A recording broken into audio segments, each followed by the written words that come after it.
Di tengah-tengah kita telah hadir salah seorang dosen di kampus kita, dan beliau juga merupakan salah seorang pioner yang membawa organisasi PMI ke tanah Banjar ini.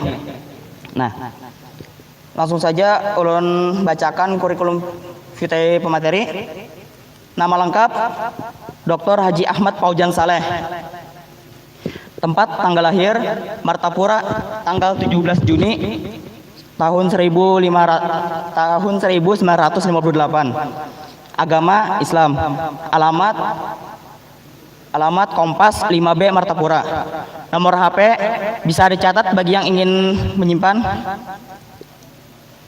0811 5098 22. Oke. Riwayat pendidikan Ibtida Darussalam, kemudian Sanawiyah Darussalam, Aliyah Darussalam, S1 Fakultas Syariah IAIN Antasari, S2 IAIN Antasari, S3 Uninus Bandung. Pengalaman organisasi beliau adalah KNPI, PMI, dan NU. Moto hidup beliau, bermanfaat untuk orang lain. Pada kesempatan hari ini beliau akan membawakan materi yang berjudul Materi Islam Indonesia Aswaja dan Sejarah Bangsa Negara Indonesia.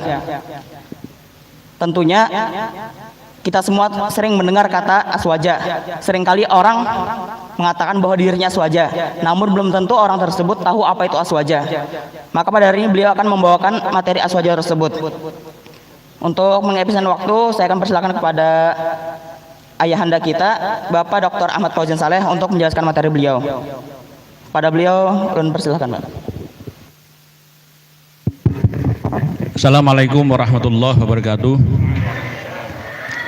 Bismillah, walhamdulillah, wassalatu wassalamu ala rasulillah Sayyidina Nabina Muhammad ibni Abdillah wa ala alihi wa sahbihi wa man tabi'ahudah wa mawalah amma ba'. Yang kami hormati Ketua Cabang PMI Martapura, Panitia Pelaksana, Bapak Akbar, para jajaran pengurus PMI dan jajaran kepanitiaan yang kami hormati, mahasiswa-mahasiswi Institut Agama Islam Darussalam Martapura, hadirin hadirat yang berbahagia.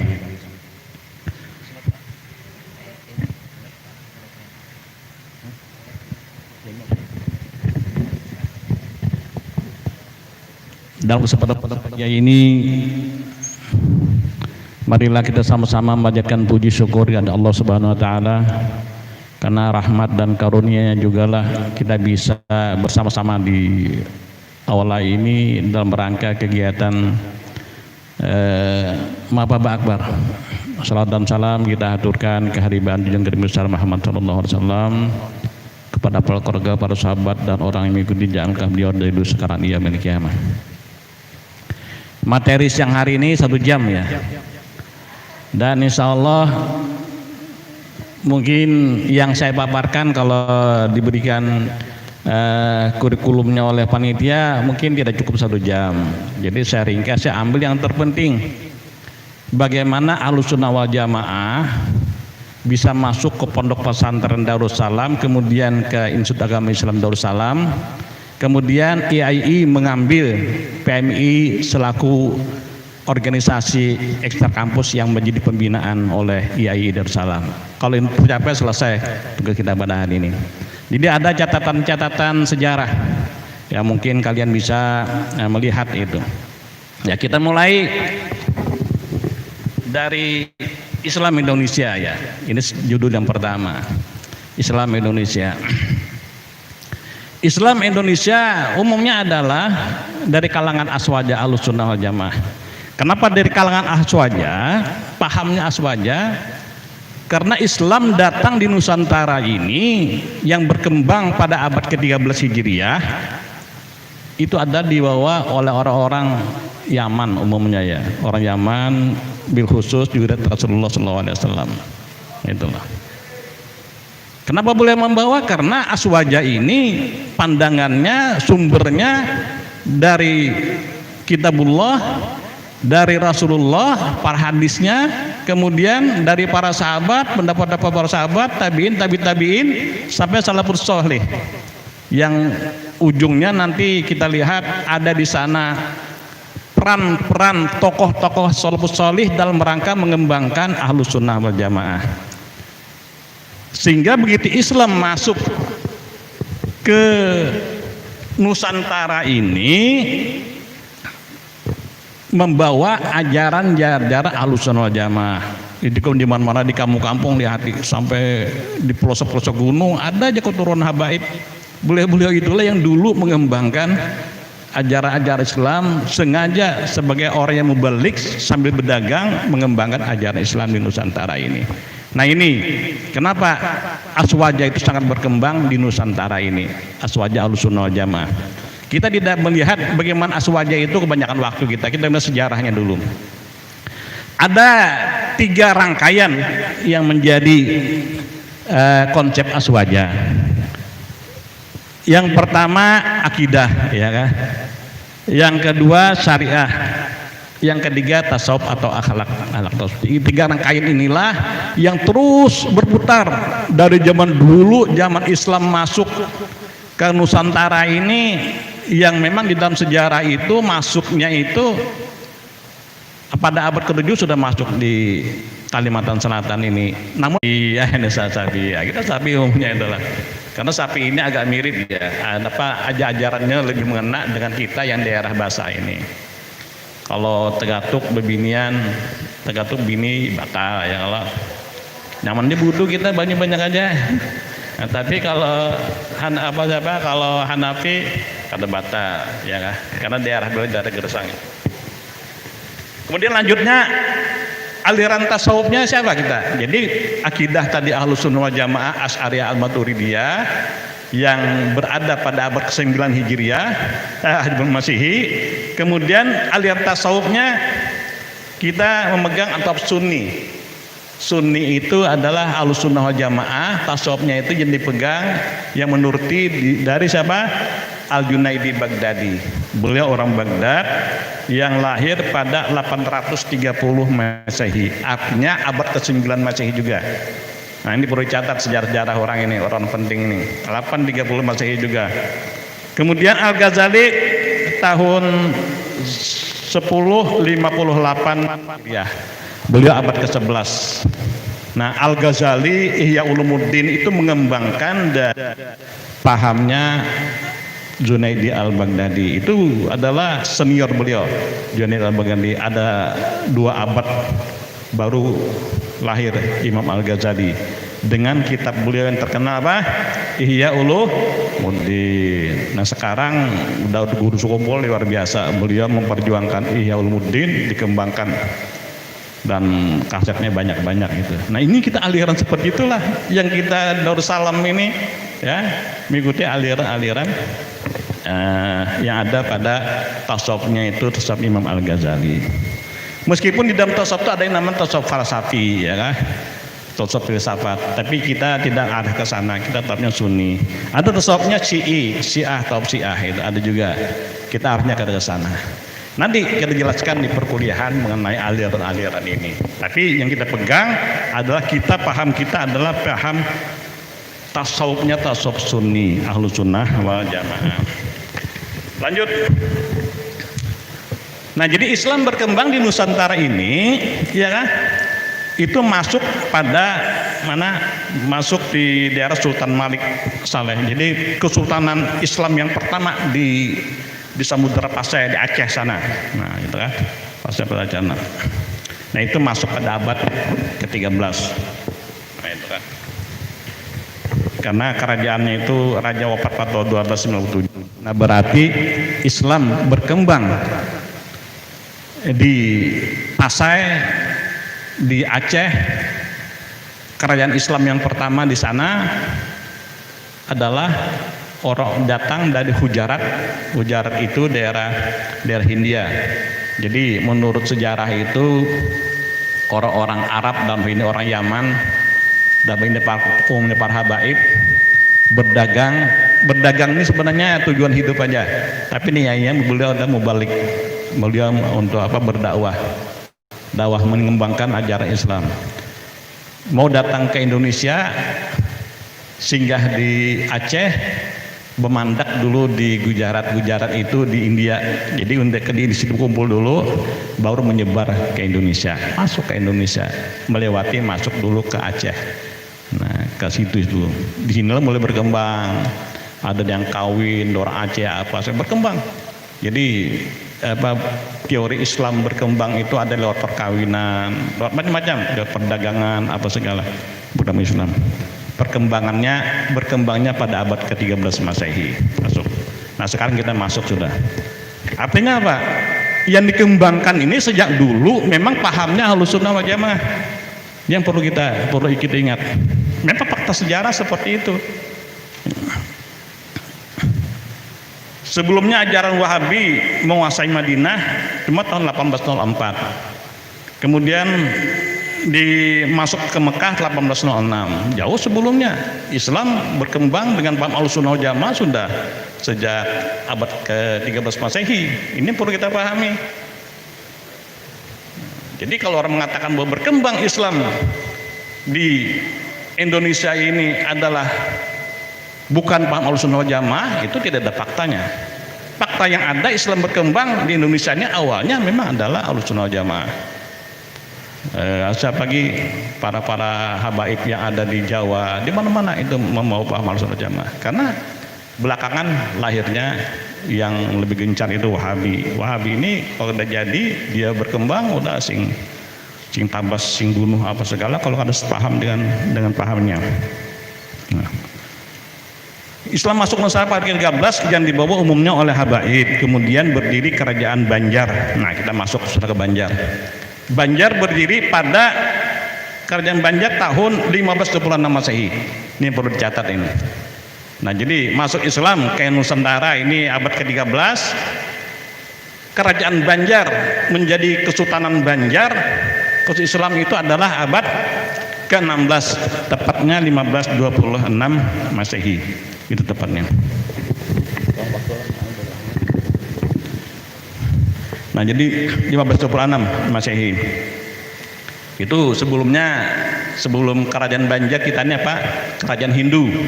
Hindu dulu tuh jakahnya kada raja Islam mungkin banyak warga kita yang Hindu ya. Waktu itu apa? Pangeran Samudra namanya, kerajaan Banjar tuh Pangeran Samudra. Perang saudara ya kah dengan Tumenggung. Perang saudara. Kemudian hendak kalah sudah. Minta bantu ini Samudra minta bantu ke mana? Minta bantu ke Jawa Tengah, ke mana yang siapa? Ke Demak ya, minta ke Demak. Ujar Raja Demak waktu itu Raja Islam ya. Kami bisa membantu, awal Nabi Islam siap. Ujar Pangeran Samudra siap Islam.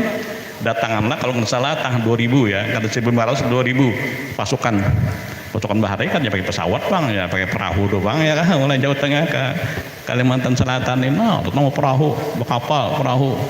Nah, ribuan datang tentara. Ini tentara pejuang mujahidin ini, karena dimasukin ini daerah Hindu, ya kan? Dan najarnya bila menang, Islamkan orang di Banjar ini, kan itu najarnya. Ternyata alhamdulillah menang kan kerajaan Samudra, dikalahkan. Kemudian pamannya oleh Raja Samudra ini menyerah.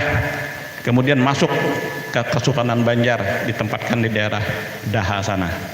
Ya, tapi Sudamai kemudian menepati janjinya, Pangeran Samudra berislam dengan keluarganya. Nah, kemudian yang mengislamkan siapa? Hatib Dayan ya, itu yang Hatib Dayan. Itu orang yang habaib itu, mengarang Hatib Dayan. Orangnya habaib ya. Hatib Dayan itu yang mengislamkan. Karena raja Islam rata-rata kalau raja Islam, pemerintah Islam, masyarakatnya mudah mengikuti kan itulah. Alhamdulillah kemudian Pangeran Samudra berganti nama menjadi Pangeran Surian. Nah, ada kuburannya di sana ya kan. Pangeran itu artinya Pangeran Samudra aduh. Nah, Islam itu terjadi pada tahun 1526. Diresmikannya ya 1920 sudah mulai Islam. Perkembangan berikut sampai diresmikannya 1976. Umumnya dibawa oleh para pedagang Yaman dari Juyut. Nah, ini. Kesultanan Banjar kerajaan Islam pertama di Kalimantan Selatan tahun 1926, resmi di Kerajaan Banjar menjadi kerajaan Islam yang sebelumnya kerajaan Hindu. Setelah Raja Banjar Pangeran Samudera masuk Islam dan berganti nama dengan Pangeran Suryansah, lahirlah Kesultanan Banjar. Kemudian secara spesifik pemerintah Belanda menghapus Kesultanan Banjar tahun 1905. Secara spesifik separa sepihak maksudnya nih, tuh hanya ketinggalan laptopnya, hanya kodok picik sepihak Belanda menghapus kerajaan Banjar Islam, Kesultanan Banjar pada 1909, catat itu. Nah di 1905 itu dihapusnya kerajaan Islam di Banjar nih, padahal sudah menguasai sampai ke Kalimantan Barat, Kalteng, Kaltim, sampai masuk ke daerah Sarawak. Itu kan daerah-daerah Kesultanan Banjar dulunya itu. Nah karena Kesultanan Banjar ini sampai perang Banjar ya kan, menantang ke Belanda nih ya, bagian perang bagian Kesultanan Banjar sampai perang. Tuh ada bukti fisiknya di Pengarun itu, ada yang namanya apa?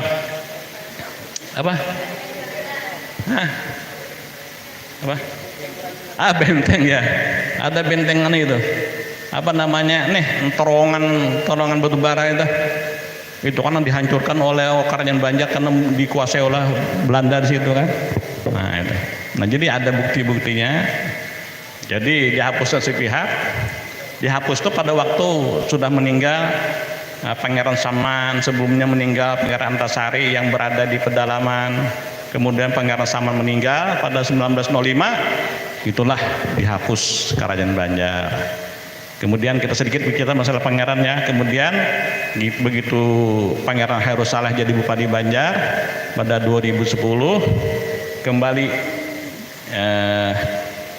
aktif kerajaan Banjar dengan Pangeran Sultannya adalah Pangeran Hairul Saleh sebagai Sultan Banjar pada sejak tahun 2010 dan sampai sekarang. Sekarang bangunannya belum selesai ya kan. Nah ini kalau tapi yang perlu kita ambil di sini adalah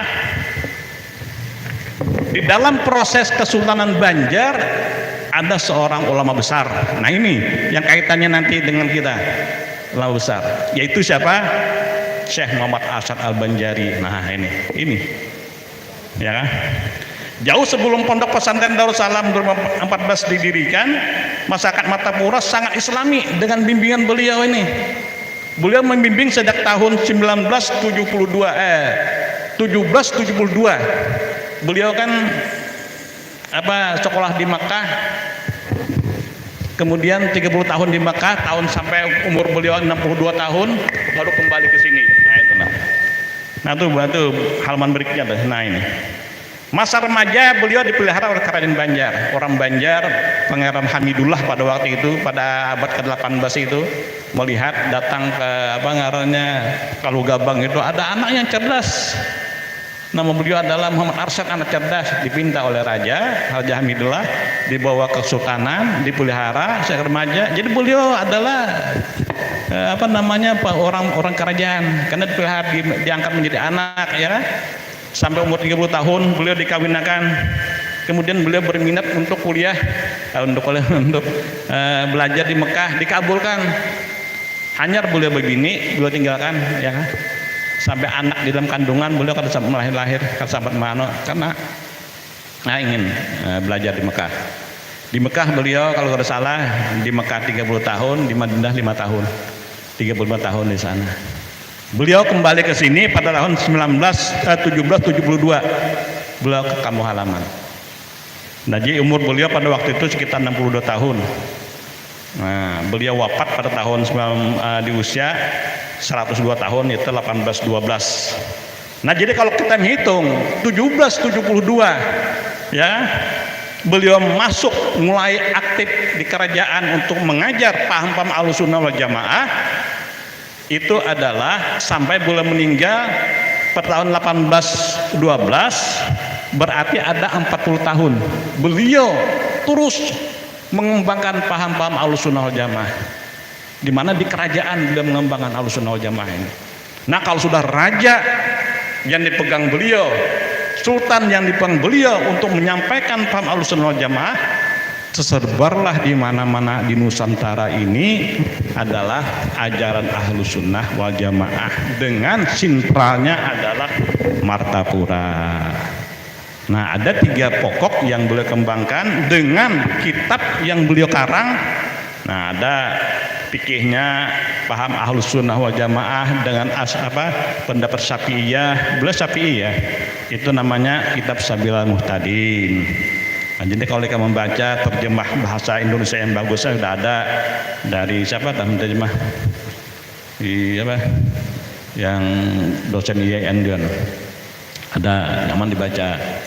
Ada kitab Tuhfatur Ragibin yang dibaca rektor kita biasanya di mana di TVRI itu menjelang maghrib kita ada Tuhfatur Ragibin. Nah, itu di bidang tauhidnya itu karangan Datuk Kalambayan. Ada namanya satu lagi kalau Samaniyah itu tarikat beliau. Kalau bidang tasawuf kitabnya Kanzul Ma'rifat. Nah, tasawufnya beliau Kanzul Ma'rifat. Kanzul Ma'rifat, kemudian Sabilal Muhtadin, Tuhfatur Ragibin, 3 rangkaian inilah terus beliau ajarkan di masyarakat Banjar sampai melahirkan juriyat-juriyat yang mengembangkan lagi paham-paham ini, paham-paham Ahlussunnah wal Jamaah ini. Nah, ini rentetannya. Kenapa bahari kita ini mana-mana nggak Ahlussunnah wal Jamaah, kemana-mana nggak kita mengikuti pemulutan segala seperti paham guru Sukompo. Nah, kata inilah guru perjuangan datu-datu kita bahari seperti itu. Lanjut. Nah, jadi kalau kita melihat peta ini ya, bukan satunya. Nah, ini 1972 beliau pulang mengaji. Jadi 142 tahun berkembang paham aswaja yang diajarkan Datuk Muhammad As'ad Al-Banjari sampai berdirinya Pondok Pesantren Darussalam. Jadi ajaran beliau 142 tahun terus berputar juriat ke juriat ya. Ansir mengeluarkan cicit cucut menjadi pemimpin di Kalimantan ini, terus mengembangkan Ahlussunnah wal Jamaah sampai berdirinya Pondok Pesantren Darussalam 1914 Masehi. Itu adalah kurang lebih 142 tahun. Oh, luar biasa. Allah lebih hampir tengah 2 abad Islam Ahlussunnah wal Jamaah diajarkan dengan versi datu Kalampayan. Nah, ini 1914. Nih perlu kita pahami bersama supaya kenapa aja di sini PMI itu apa? Nah, ini hubungannya nanti kita lihat nanti. Kita harus menanamkan paham-paham aswaja ya militan ini. Nah, sekarang masuk kita berdiri Pondok Pesantren Darussalam tadi catat 1914 ya.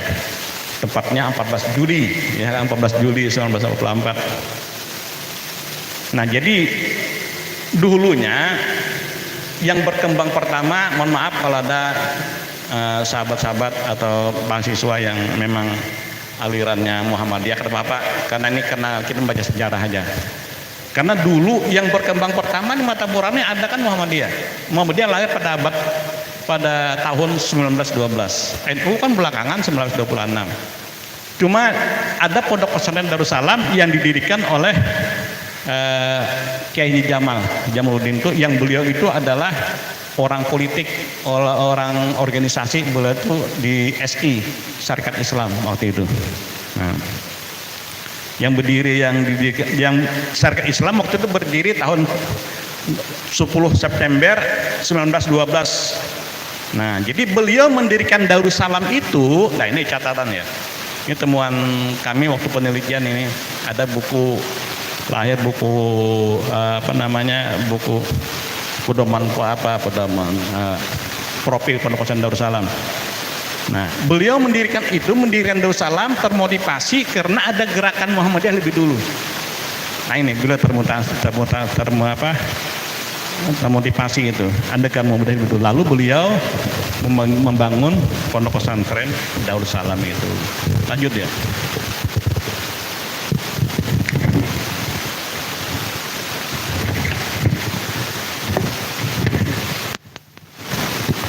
Nah, ini gambar waktu kami melakukan wawancara ya. Ini ada cucu dari pimpinan yang kedua.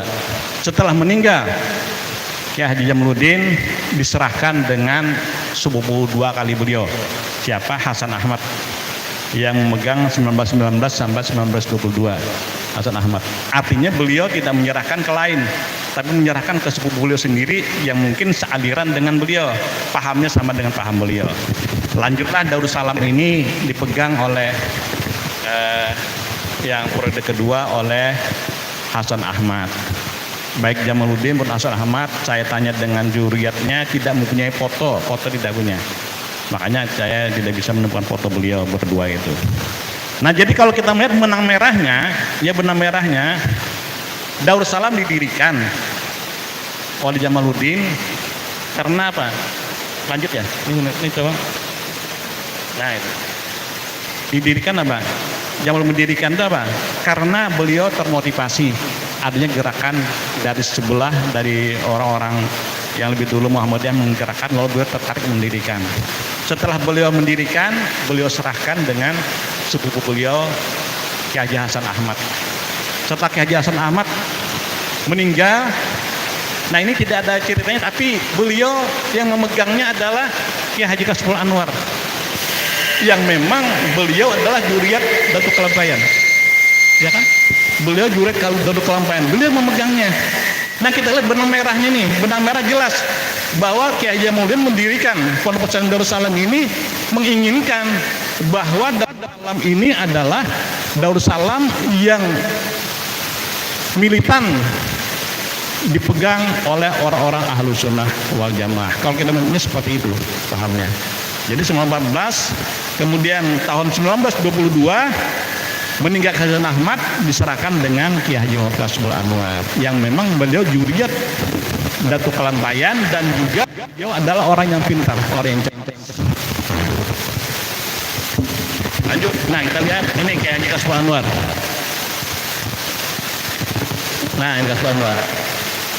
Beliau tahun 1922 sampai tahun 1942, 20 tahun, ya kan? 20 tahun lah, saya memimpin Pondok Darussalam 20 tahun. Umur beliau waktu memimpin itu 35 tahun. Termuda. Kalau kita baca sejarah, pimpinan Darussalam termuda Kiai Haji Kasmul Anwar. Termuda yang kedua Kiai Haji Jamaluddin. Memimpin Darussalam berumur 39 tahun. Apalagi termuda ketiga Kiai Haji Arif memimpin Darussalam 45 tahun.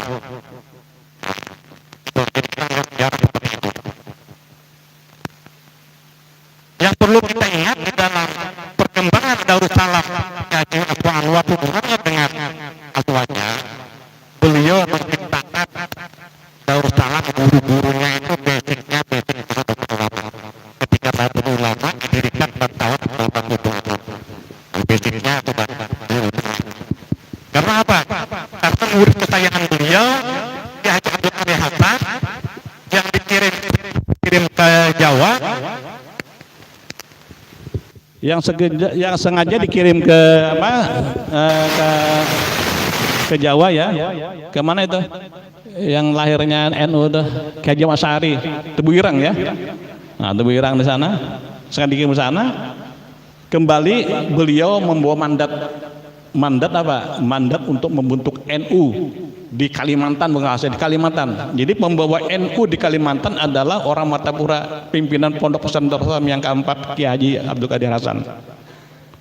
Jadi siapapun gurunya di Darussalam itu adalah pengurus NU waktu itu, yang jadi Awan apa segala, Sidin sendiri jadi rais waktu itu ya. Nah jadi inilah. Ya, kenapa? Kiai Haji Kasmul Anwar tahu NU inilah yang paham Ahlussunnah wal Jamaah Nahdiyahnya yang kuat.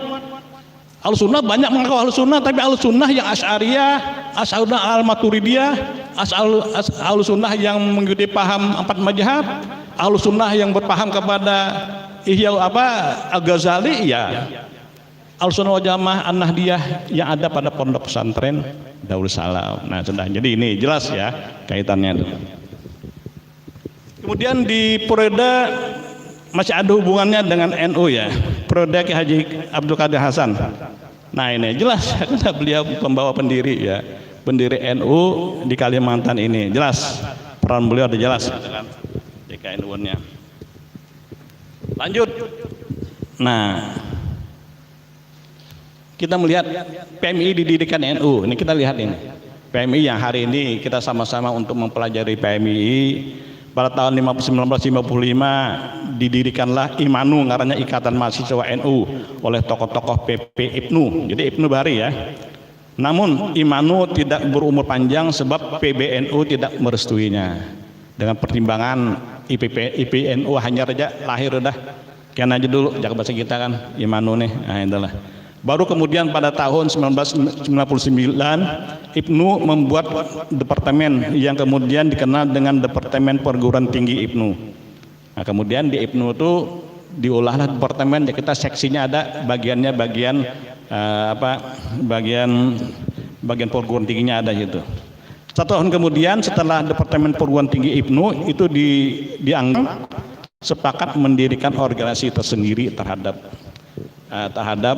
mahasiswa NU. Nah, maka didirikanlah PMI dengan 13 tokoh, di antaranya orang Kalsel ada sini, yang orang Kalsel namanya beliau adalah si Laili Mansur. Nabi Laili Mansur itu adalah orang kita di Amuntai itu.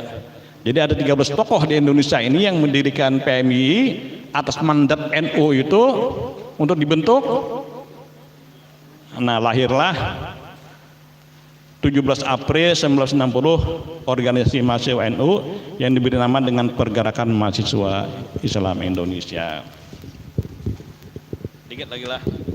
Nah, jadi PMI pembinaan IAI Darussalam itu hubungannya. Kenapa IAI membina PMI Darussalam? Karena berdasarkan latar belakang di atas organisasi kemahasiswaan atas PMI atas izin Ketua Yayasan Pondok Pesantren Darussalam menjadi binaan Institut Agama Islam Darussalam.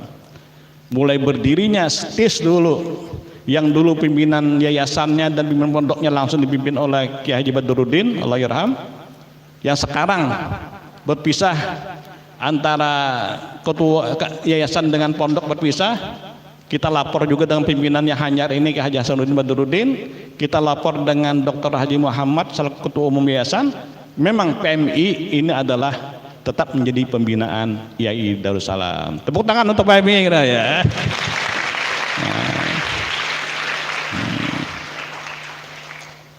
Nah, jadi ini anunya.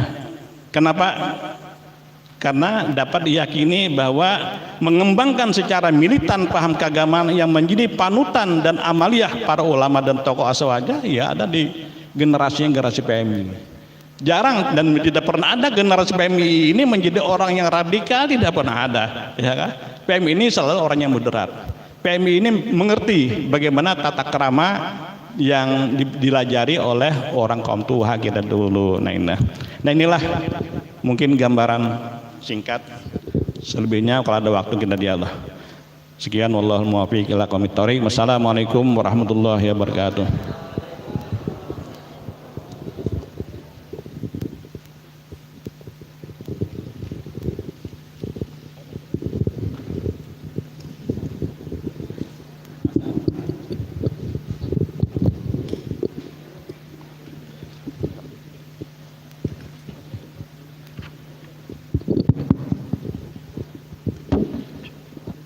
Ya. 3 menit lagi.